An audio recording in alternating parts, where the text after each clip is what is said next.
Assalamualaikum warahmatullahi wabarakatuh. Hello everyone, my name is Hanny Rahmah Cahyani with student number 21130420067. In this video, I would like to share to you about 7 videos that I have watched before and to fulfill my intermediate listening final task. So the first video that I have watched before is about how to have a good conversation. A good conversation requires a balance between talking and listening.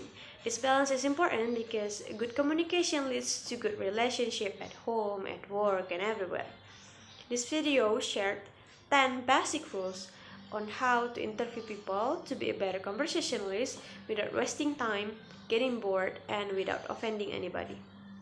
First rules, don't multitask. So be present, be in that moment at those conversations. Don't be half in it and don't be half out of it. Second, don't pontificate. You need to enter every conversation assuming that you have something new to learn. Third, use open-ended questions. Start conversation with 1H, 5W, but let them describe the answer. 4. Go with the flow. Thoughts will come into your mind and you need to release them. 5th, if you don't know, say that you don't know. And then 6th, don't equate your experience with theirs. If they're talking about the time they lost a family member, don't start talking about the time you lost a family member. If they start talking about the trouble they are having at work, don't start talking about how you hate your job. It's never the same. All experiences are individual. 7. Try not to repeat yourself. It can come across as condescending and it's really boring. We tend to do it a lot in work situations and conversations with our kids. 8. Stay out of the weeds. People don't care about the minute. What they care about is you. 9. Listen. This is the most important. If your mouth is open, you are not learning. And the last one is to be brief. A good conversation is like a mini skirt, short enough to maintain interest but long enough to cover the subject. You need to be interested in other people because everyone has some hidden amazing thing about them. Alright, the second video that I have watched is talking about why you shouldn't focus on your goals if you want to achieve them. Usually, if you want to achieve something, you pick out what it is you want to do, you set your goals, you write them down, you focus on them, you check your list over and over again, and that's how you achieve your goals. But from the speaker's experience, that's not the way to achieve goals. So from the speaker's experience, he purposely focused on the part that was in his control and ignored the part that was outside of his control. He purposely focused on his behaviors rather than his goals. We set our goals for ourselves, but our goals are things that are outside of our control. For example, if you want to get an A in a class, that's outside of our control. You don't get to write A's on all of your papers. You have the teacher who is going to grade these papers. Goals requires you to have the participations of other people. Therefore, they are outside of your control. So, if you spend too much time focusing on your goals, you will never achieve them. Behaviors, by contrast, are the things that you alone can do. It doesn't take a parent, a teacher, a coach, a friend, a neighborhood. It doesn't require anyone else. You can alone do behaviors. And when you focus on the part that is in your control, which is your behaviors, you tend to achieve your goals. You need to enjoy the process and focus on your behaviors to achieve your goals. We should stop focusing on the goals and you will put yourself in a position to achieve your goal. The speaker also gives the listener some tips. You can write down what you can do today, tomorrow, and this week, and that is going to help you to get closer to that goal. You can write things down in those 3 categories and plan out how you are going to go after the goals that you have in your life. And that will keep you focused on your behaviors. And if you focus on your behaviors day after day, you keep yourself motivated day after day, you will not worry about goals which are outside of your control. You should focus 100% on that part that is in your control. In conclusion, if you want to achieve your goals, don't focus on them, but you should focus on the behaviors. The third video that I have watched is talking about what makes a good teacher great. After collecting responses from the students to this question, the speaker shared the lesson he learned from those students. The speaker got various answers that may seem like a joke to several people, but actually all these answers have their own meaning to the students. The first answer is, a great teacher is able. From this answer, the speaker understood that the kids wanted to see him as somebody who is willing to receive a gift from them, that the apple was a symbol for their relationship. The second answer is, a great teacher is chill. From this, the speaker realized that kids have their own language and they have their own way of thinking. The next is, a great teacher thinks like a kid but acts like an adult. Kids want the teacher to think like them and understand what is inside of their head. They have so many ways of thinking that things are great. They want us to see their world inside of them, but they don't want us to act like them. They want us to be calm and protect them and keep them safe. And the next is, a great teacher loves to learn. If the teacher acts like they also learn with them in class, they will get inspired by this idea that learning is important. The next is, a great teacher understands that they have life outside of school. They want us to know that their life in school is way different than the life outside of school. Great teachers notice that when there is a struggle, they don't make assumptions about what kids can and cannot do. They wait and watch. They rescue and they rescue them when they are stuck. And great teachers make themselves humble before their students. If the teachers are hired not to be deep understanders of content, knowledge keepers, but deep understanding of students, school would change and transform. But it's no wonder students don't care or that teacher don't really listen, because they have never been taught. Because we just don't believe that in school listening is important. So in the world, listening is one of the number one skill essential for business and life, and we just don't teach it. We need to listen to our students. If we actually listen, we could transform schools and educations. The fourth video that I have watched is talking about time management. From this video, I learned that we don't build the lives we want by saving time. We build the lives we want and then time saves itself. Here's what I mean.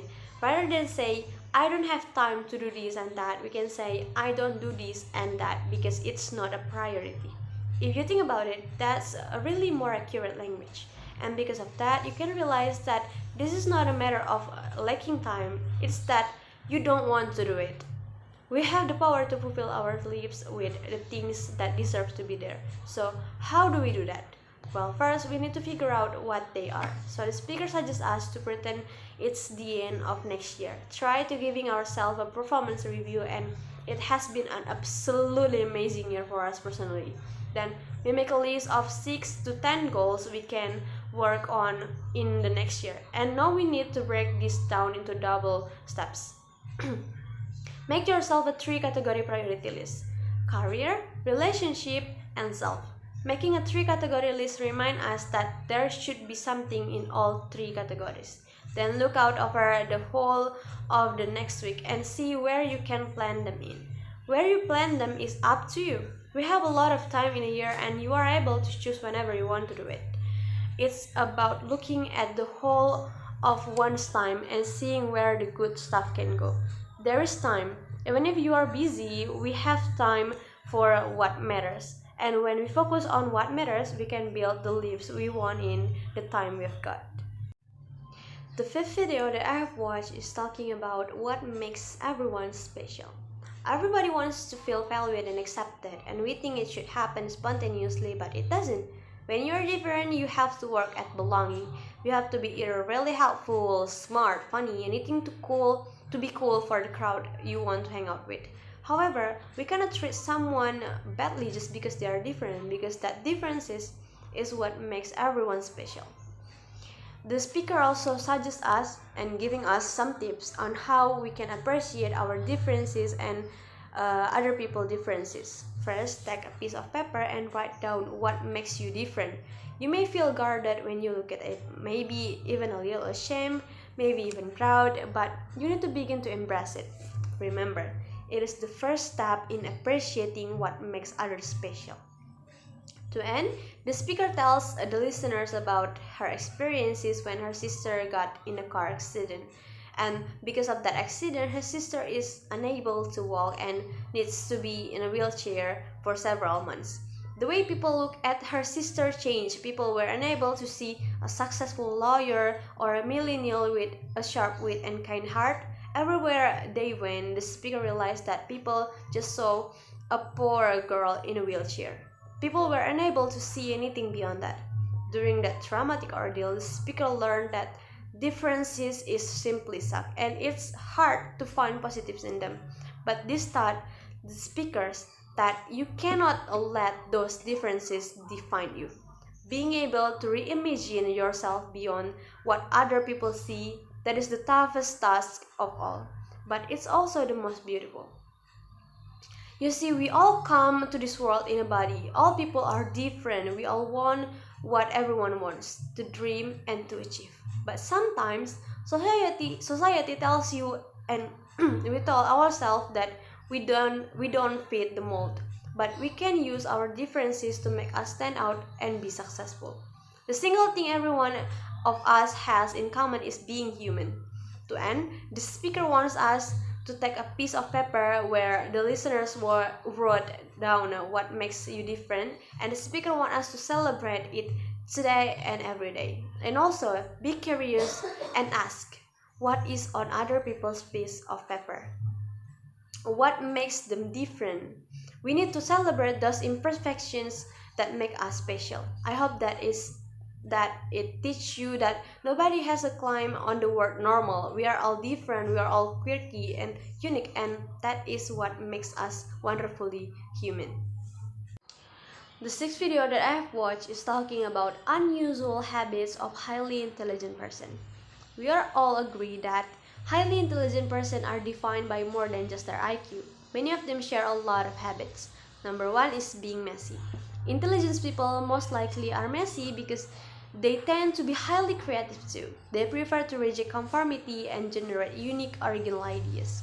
Number two, cursing a lot. They have an extensive vocabulary which makes them say the most unique curse. They also like to think for themselves for not letting society tells them what they should and should not do. Number three, being a night owl. Studies have shown that highly intelligent people actually prefer to stay up later than most and tend to be night owls who work through the night rather than sleep, because they think there will be less interruption at night and they will be alone with their thoughts. Number four, taking cold showers. It's because cold showers mimic the ancient practice of water therapy, which is said to benefit both the body and mind by pumping fresh blood to our brains, and therefore improving our mood, memory, and productivity. Number five is talking to yourself. The reason why is because they might be the only person in their life who they can converse with on an intellectual level, or they are just like to express their thoughts out loud. Number six, criticizing yourself. Highly intelligent people tend to criticize yourself more because they might be the only one they know who is intellectually capable enough to challenge them. They are always open to learning more and broadening their horizons. Many highly intelligent people also tend to be perfectionists too. Number seven, doodling a lot. Doodling shows that you are not being challenged or stimulated enough by mundane activities like classes and meetings, and that you are a highly creative deep thinker. Doodling also improves our memory and problem-solving skills by allowing brains to take a break. Number eight, daydreaming. Most highly intelligent people have a very rich imaginations and use these creative ways to improve their problem-solving skills and get mental stimulation. Number nine, wanting to be alone. This is the last unusual habits of highly intelligent person. Highly intelligent people tend to be more reserved and less sociable because they can get easily overwhelmed by lots of people. They might also want to be alone a lot of the time because their fiercely independent personality makes them more focused on achieving long-term goals and objectives rather than on enjoying short-term recreational pleasures like hanging out with their friends. The last video that I have watched is talking about different types of introverts. There are 4 different types of introverts. By definition, introverts need time by themselves to recharge and avoid becoming emotionally drained. But according to research by a psychology professor at Wellesley College, there are 4 different types of introverts. Number 1, social introverts. Social introverts don't feel shy or anxious in social settings and might even enjoy them, but they feel emotionally drained if they stay out for too long. While social introverts like spending time alone, they still want a few close friends they can depend on, and they tend to be the most social when they are among this group of friends. Number 2, thinking introverts. Thinking introverts also don't mind socializing, but they rarely do so because they are lost in their own little world.